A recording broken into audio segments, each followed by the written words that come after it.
Why do people come to the Oregon coast? They don't come here to go to an amusement park. They don't come here to, see tall buildings. They come here to see our oceans, our waters, our forests. Without having thriving ecosystems, why would people want to visit here?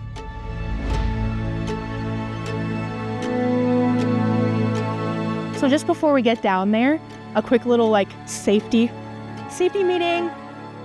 We're going to someone else's home, a lot of things homes. So things live in the sand, things live on the rocks, things live in the kelp, everywhere. So just be mindful of where you're sticking your feet. A lot of people, when they come out here and they see all this rock and slimy stuff and chaos and there's smells and sounds and it can be very overwhelming for people.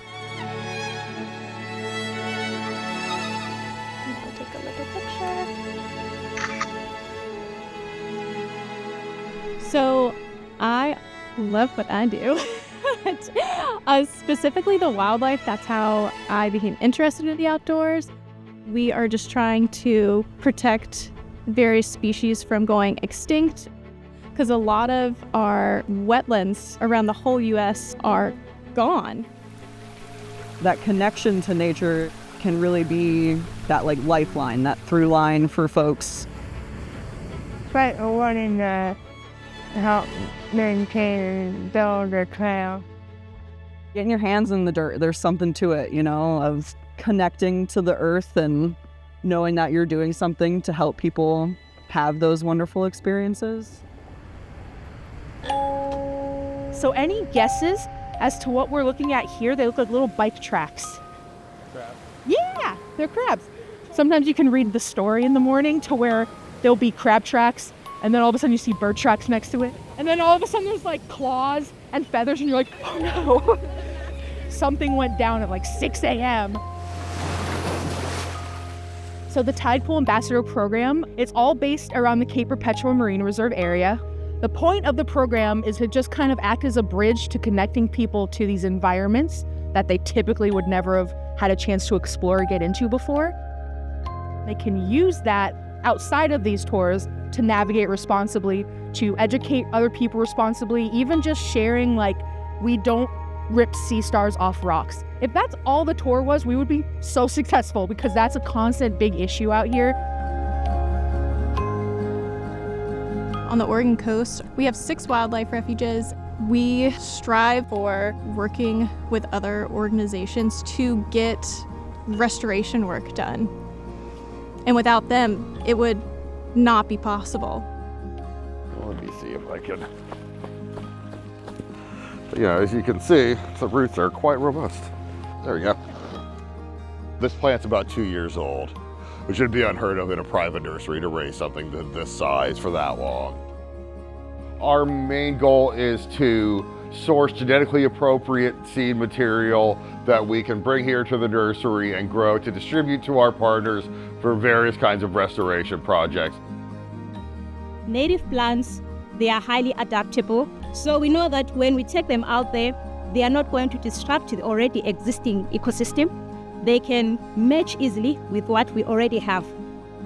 They can give us that diverse ecosystem, high resiliency, and whatever goals that we have as far as restoration is concerned. And these plants are the first defense against climate change. Without those, you're not going to have your salmon, you're not going to have your pollinators, you're not going to have your birds. We really try to make that connection because it's all of our jobs to keep these places healthy and safe and vibrant for not only us, but for people that come after us.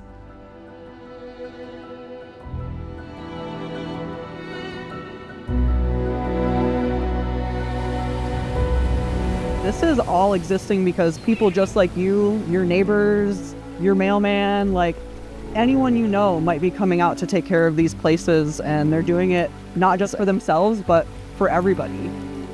That's all I could want. That's all I want. I just want more people to fall in love with out here. I'm not gonna cry right now. Oh no, it's my favorite place on the planet. It's my favorite place on the planet. Look at it, it's just love. That's what all of this is.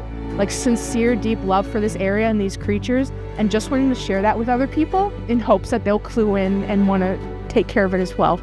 There's no place like this, no place like it. I have always grown up in this type of habitat, in this type of environment. So seeing a salmon spawning, been there, done that.